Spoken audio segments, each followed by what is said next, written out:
उनको चलाने वाली जो शक्तियां हैं वो हमारे अंदर है। और ये 3 शक्तियां हैं, महाकाली, महालक्ष्मी और महासरस्वती।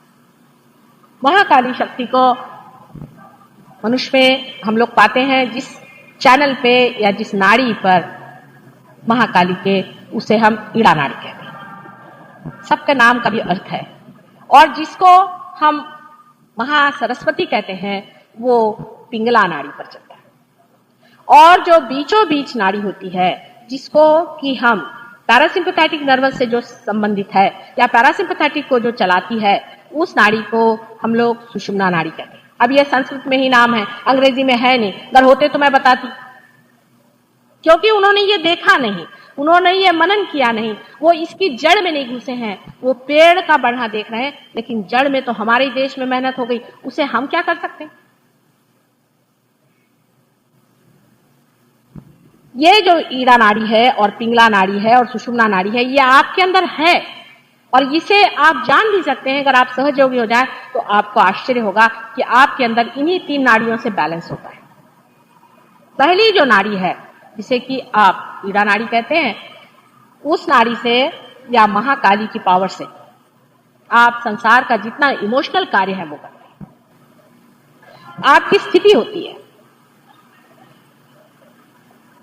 आप जो भी कुछ चीज संसार की सब चीजों से इकट्ठे करते हैं, जितने अनुभव हैं, जिसको कि लोग कंडीशनिंग कहते हैं आजकल, मतलब जैसे कि साइकोलॉजी में उसको कंडीशनिंग शब्द इन्होंने लगाया हुआ है कि जो कुछ भी हमारे अंदर बाहर से आता है, जो कुछ भी पास्ट का है, पूर्व जन्म का है, क्योंकि आजकल के साइंसेस में तो पूर्व जन्म की बात नहीं होती, लेकिन जो भी अनेक जन्मों का है वो सब कुछ हमारे अंदर इसी नाड़ी से आता है। और इसी नाड़ी से हमारे अंदर जो इसी का हिस्सा है कुंडलिनी, उसमें ये ज्ञात होता है। ये नाड़ी हृदय के ऊपर से गुजरती है, वहां पर आपके आत्मा स्वरूप परमेश्वर विराजमान है। परमेश्वर का जो स्वरूप हमारे अंदर साक्षी रूप से विराजमान है, वो जो कुछ भी देखते हैं, जो कुछ भी आप कर रहे हैं, अभी आप जो भी कर रहे हैं, जो सोच रहे हैं, जो आपने किया है, जो कुछ आपने पाया है वर्तमान से, उसे वो इससे झंकृत करके और कुंडलिनी में नोट कर देंगे। और जो इस जीवन का भी है वो भी इसी से झंकृत होता है और आपके लेफ्ट हैंड साइड में इकट्ठा होते जाता है। आपका जितना पास्ट है आपके लेफ्ट हैंड साइड में। अब इसी के साथ निगड़ित आप सोचिए कि आपका सबकॉन्शियस माइंड है और सबकॉन्शियस माइंड के बाद में आपका जो है कलेक्टिव सबकॉन्शियस माइंड, जो कुछ आपका मरा है, सारे संसार का मरा है, आपके लेफ्ट हैंड साइड में चलता है। अब यह है या नहीं, यह आपको हम कुंडलिनी पे बाद में दिखाएं। इसका आप एक्सपेरिमेंट से आप सिद्ध कर सकते हैं। सहयोग सबसे प्रैक्टिकल चीज है। आप स्वयं इस चीज को देख सकते हैं कि आपकी लेफ्ट साइड अगर खराब हो तो आप इमोशनली डिस्टर्ब आते हैं, आपकी अगर राइट साइड खराब हो तो आप फिजिकली डिस्टर्ब हैं, और राइट साइड का अगर ऊपर का हिस्सा आपका खराब है तो आप पे मेंटली आप डिस्टर्ब। ये हमारा रोज का अनुभव है। आज हजारों लोगों का, कल आप देखते हैं कितने ही लोगों को मैंने ऐसी बताता कि आपका गला खराब है क्या, आपका पेट खराब है क्या, आपका लिवर खराब है क्या, आपको ये तकलीफ है क्या, आपके वाइफ मर गई है क्या। ये सब बातें कैसे मैं बता रही हूँ, क्योंकि इनकी ये नाड़ी पकड़ी हुई है, और ये नाड़ी पकड़ी हुई इसलिए है क्योंकि इनका ये कारण जीवन में हो। अब ये 3 नाड़ियों के अलावा हमारे अंदर 7 चक्र है। उसमें से सबसे नीचे में जो चक्र है, जो कि कुंडलिनी के नीचे, ये मनुष्य में विशेष एक चीज है कि ये जो विशेष चक्र है जिसको कि हम मूलाधार चक्र कहते हैं, क्योंकि जहां कुंडलिनी है उसे तो मूलाधार कहते हैं, ये माँ का घर है। लेकिन मूलाधार के नीचे में, मूलाधार चक्र नीचे में बैठा है, वहां गणेश जी बैठे। अब गणेश जी बैठे हैं, लोग कहेंगे माता जी आप कह रहे हैं गणेश जी कैसे बैठे। गणेश जी है या नहीं, उसमें गणेश जी है या नहीं, उसका यह है कि समझ लीजिए किसी आदमी को प्रोस्टेट ग्लैंड की बीमारी है। प्रोस्टेट ग्लैंड का चालन गणेश जी के थ्रू होता है, क्योंकि ये जो चक्र है ये पेल्विक प्लेक्सस को चलाता है, और पेल्विक प्लेक्सस जो है प्रोस्टेट ग्लैंड को कंट्रोल करती है। अगर आपका प्रोस्टेट ग्लैंड गड़बड़ हो तो कोई अगर सहयोगी हो, तो हर एक आदमी से नहीं होगा, लेकिन अगर कोई सहयोगी है वो अगर गणेश का नाम ले उसके सामने, तो वहां गणेश जागृत हो जाएंगे और उसका प्रोस्टेट ग्लैंड ठीक हो जाता है। लेकिन प्रोस्टेट ग्लैंड खराब होने का भी अर्थ यह है कि कुछ न कुछ गणेश जी के खिलाफ आपने कार्य किया। अब एक उदाहरण के लिए मैं आपसे बात, पूना में हमारे एक बहुत बड़े सहयोगी अब हैं श्री राजवाड़े, आप अग्निहोत्री राजवाड़ों का नाम सुना होगा, वही है। मैंने उनके लड़के हैं और वो मंगल कार्य वगैरह उनका है बहुत बड़ा। और जब मैं वहां गई तो पूना में पहले उन लोगों ने मेरा प्रोग्राम तो तय कर लिया मंगल कार्य में, और उसके बाद उनका कि नहीं माता जी तो ब्राह्मण नहीं है तो हम यहाँ नहीं करें। तो फिर लोगों ने कहा भाई ऐसा नहीं करो, नहीं तो तुम्हारी बदनामी हो जाएगी कि तुम ब्राह्मणों ही को जगह देते हो, और ये तो अब पेपर में अनाउंस हो गया है। तो मान गए। मुझे किसी ने कुछ बताया नहीं, ये लोग सब बात बताते नहीं कि क्या हो रहा है। तो ऐसी बात करते करते मैंने कहा कि आप में से जो भी ब्राह्मण हो मेरे सामने आए। तो 4-5 आ गए उनके कमेटी के मेंबर्स, आके मेरे सामने ऐसे बैठ गए। तो मैं जाई हंसी, मैंने कहा अच्छा देखो तो इन ब्राह्मणों को। और जैसे उनकी कुंडली उठाना शुरू की तो ऐसे ऐसे ऐसे ऐसे थर-थर कांपने लगे। तो मैंने कहा आप मेरे सामने थर-थर क्यों कांप रहे हैं? कहने क्योंकि आप शक्ति हैं इसलिए कांप रहे हैं। मैंने कहा औरों को तो ठंडी ठंडी हवा आ रही और आप क्यों कांप रहे हैं? अगर मैं शक्ति भी हूं तो आपको तो ठंडी हवा आनी चाहिए। और जो कांप रहे हैं ये तो अभी थाना से 2-3 पागल आए, ये भी ऐसे ऐसे कांप रहे हैं और आप भी कांप रहे हैं। इनकी और आपकी कैटेगरी एक ही बनती, रिलेटिवली आप देख लीजिए। और आप अपने को ब्राह्मण कहते हैं। पर जैसे ही मैंने ऐसे कहा, राजवाड़े साहब के सारा बदन आर्थराइटिस से एकदम जकड़ गया था, और वो ऊपर गैलरी में बैठे थे ऐसे सामने, तो एकदम बदन टूट गया, एकदम फूल गया, और ऊपर से नीचे आकर के वो मेरे पैर पे आए, और तब से आज तक वो मेरे शिष्य हैं। लेकिन उनका प्रोस्टेट ग्लैंड अब देखिए खराब हो। अब ये गणेश जी के बड़े पुजारी हैं। जब ये मुझे मिलने आए तो कहले माता जी मेरे सब ठीक है, मेरा प्रोस्टेट खराब है, ये कैसे? मैं तो गणेश जी का बड़ा पुजारी हूँ पुराना। मैंने कहा अच्छा। तो मैंने कहा अच्छा चलो चना खाओ। तो दूसरा कहला आज तो खाएंगे नहीं। मैंने कहा क्यों? कहले आज संकष्टी है, इनकी पूजा होती है। मैंने कहा इसीलिए तुम्हारा प्रोस्टेट खराब? कहले इसलिए खराब है, मैं तो उनकी पूजा में नहीं खाता हूँ। मैंने कहा देखो संकष्टी के दिन तो उनका जन्म हुआ, तुम्हारे घर किसी अगर बालक का जन्म हो तो उस दिन क्या उपवास करना चाहिए? सोचो तुम, ये तो उनका महा अपमान हो गया, दिमाग लगाओ। और तुमने ये अपमान कर दिया, और इसी वजह से तो आज तुम मेरे सामने प्रॉमिस करो कि संकष्टी के दिन तुम खूब आराम से खाओगे पियोगे मौज करोगे, क्योंकि तुम्हारे घर में श्री गणेश का जन्म हुआ। फौरन उनका प्रोस्टेट ठीक हो गया और उनका ऑपरेशन होने वाला था वो टल गया। अब देखिए कितनी सूक्ष्म संवेदना, कितनी सटल बात है, लेकिन वो ग्रोस इंसान की खोपड़ी में नहीं घुसती है, बहुत मुश्किल हो जाता है उसको ये समझना। पर यह सही, संकष्टी के दिन अगर आप उपवास करते हैं तो बड़ी गलत करते हैं। आप ही सोचिए, अपना दिमाग लगाइए, आपके पास ब्रेन है। संकष्टी के दिन क्यों उपवास करना चाहिए? ये किसने प्रथा डाल दी? कोई पूछता भी नहीं। इसीलिए मैं कहती हूँ कि जब कोई चीज चल पड़ती है, रूढ़िगत हो जाती है, तो उसको हम आंख मूंद के लेते हैं। एक ही दिन उपवास कर मैं कहूँ तो करना चाहिए, नरक चतुर्दशी के दिन सवेरे, क्योंकि नरक के द्वार उस दिन खुलते हैं। उस दिन सवेरे 4 बजे उठ करके और खराड़ होता है हमारे महाराष्ट्र व्यवस्थित। जिस दिन की उपवास करना चाहिए उस दिन उपवास नहीं करना, और जिस दिन उपवास करना चाहिए उस दिन उपवास नहीं करना।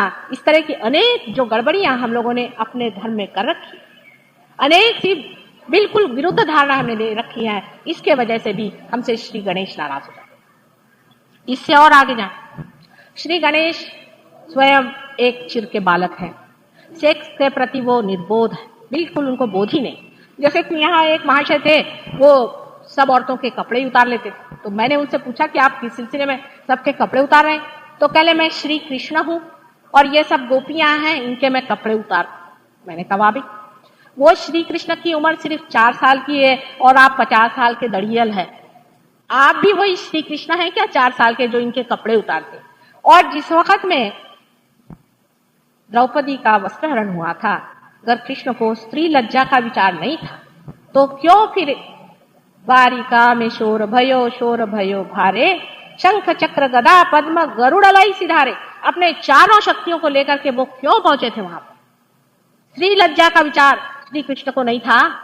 और आजकल ऐसे बहुत निकल गए हैं कि हम श्री कृष्ण हैं और बाकी सब गोप गोपियां हैं, और कोई जरूरत नहीं शादी ब्याह करने की, जैसा चाहे वैसा रहे। यानी इस तरह से पूरे अपने धर्म के मूलाघाती, उसको बिल्कुल मूल से ही उखाड़ने के पीछे में लोग लगे हुए हैं। इस तरह से श्री कृष्ण का अपमान तो करते हैं, लेकिन श्री गणेश जैसे सबसे पवित्रतम व्यक्ति का, जो कि सबसे पवित्रतम सिंबल हमारे अंदर में है, परमात्मा ने बनाया हुआ है, वो इसलिए कि जिस वक्त आप परमात्मा की आराधना में बैठे, तब सेक्स के मामले में आप एक चिर बालक को सामने रखें, एक बालक के प्रति।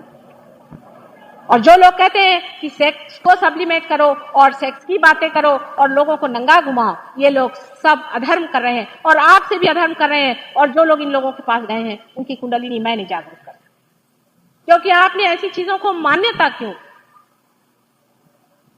ये आपकी माँ है गौरी, उसका आप अपमान कर रहे हैं। आप अगर सेक्स उस पर डाल रहे हैं तो आपको पता होना चाहिए कि आप माँ के प्रति किस भावना से हैं। उस पवित्रता की भावना को फिर से इस देश में पूरी तरह से जगाना पड़ेगा, तभी सत्युग यहां जमेगा, नहीं तो जम नहीं। ये एक गणेश के प्रति अत्यंत विरोध में हम लोग चलते हैं। गणेश के प्रति विरोध हमारे वर्षों में, हमारे संसार में अनेक वर्षों से है, या विशेषता हिंदुस्तान में। उसकी वजह ये हो सकता है क्योंकि मानव गलती करता है। मैं अपना ये सोचती हूँ, क्योंकि मैंने जब से जन्म हुआ तब से यही पता लगाया कि मनुष्य कहाँ कहाँ फिसल पड़ा, गणेश पे कैसे फिसला होगा।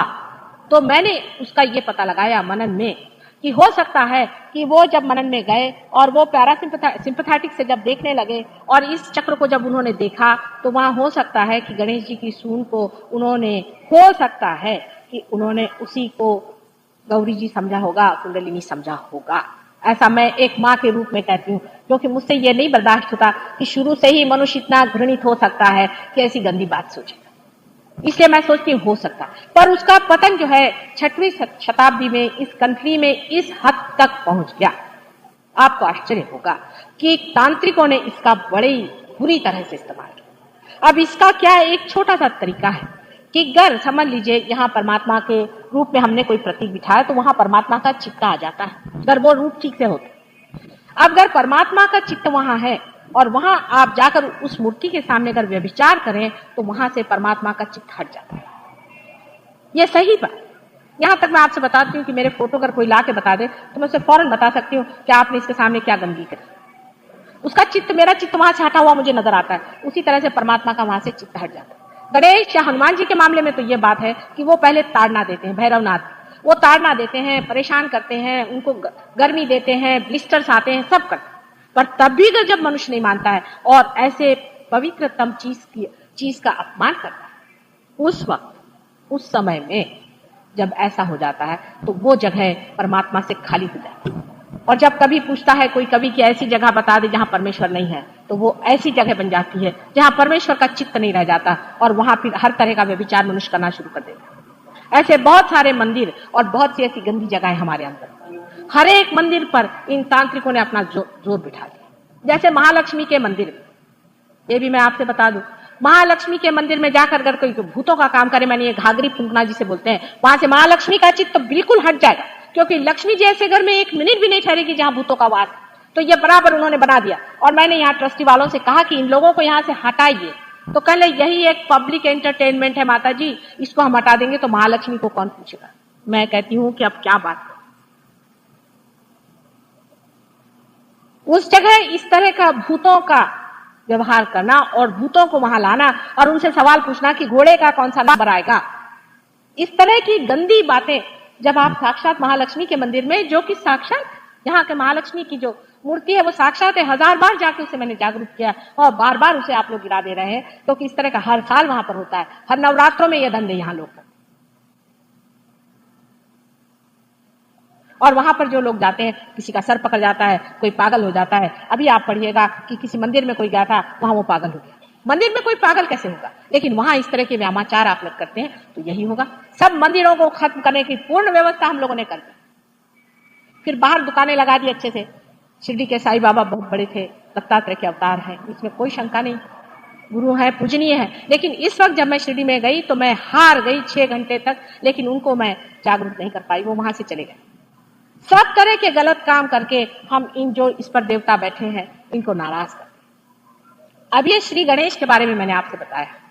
परमात्मा की कृपा से आप हिंदुस्तानी हैं और आप में माँ बहन का बहुत ख्याल है, परमात्मा की कृपा है, समझ लो। इस पृथ्वी की शक्ति है जिसकी वजह से ये हिंदुस्तान जैसी पृथ्वी में एक आलीशान चीज आज जीवित है, जहां पर कि इस तरह के वाइब्रेशंस है जिसकी वजह से मनुष्य अब भी माँ बहन को पहचानता है। इसके लिए आप बहुत बहुत धन्यवाद परमात्मा को करें और कहें कि प्रभु हमारी दृष्टि हमेशा ऐसी ही रखो, अपनी दृष्टि आप जमीन पर रख के चलें। आप देखिए आपके गणेश जी जो हैं वो सांत्वन रहे, हमेशा दृष्टि को अपनी जमीन पे रखिए, क्योंकि ये जो गणेश जी बनाए गए हैं ये पृथ्वी तत्व से बनाए गए।